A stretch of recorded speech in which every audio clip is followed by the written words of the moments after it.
ദക്ഷിണകാശിയായ കൊട്ടിയൂർ മഹാദേവ ക്ഷേത്രം.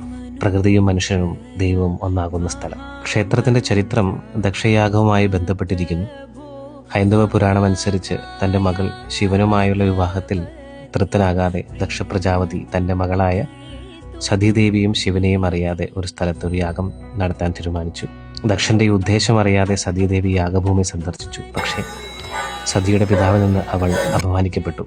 വേദനിക്കുകയും അപമാനിക്കുകയും ചെയ്ത അവൾ തന്റെ യോഗശക്തി കൊണ്ട് ആത്മാഹുതി ചെയ്തു. ഈ പ്രവൃത്തിയിൽ അസ്വസ്ഥനും രോക്ഷാകുലനുമായ ശിവൻ വീരഭദ്രനായി താണ്ഡവ നൃത്തം ആടുകയും ദക്ഷനെ ശിരശ്ഛേദം ചെയ്യുകയും ചെയ്തു. ആ സമയത്ത് ശിവന്റെ ജട വന്ന് വീണ ഒരു സ്ഥലമാണ് കൊട്ടിയൂർ മഹാദേവ ക്ഷേത്രം എന്നറിയപ്പെടുന്നു.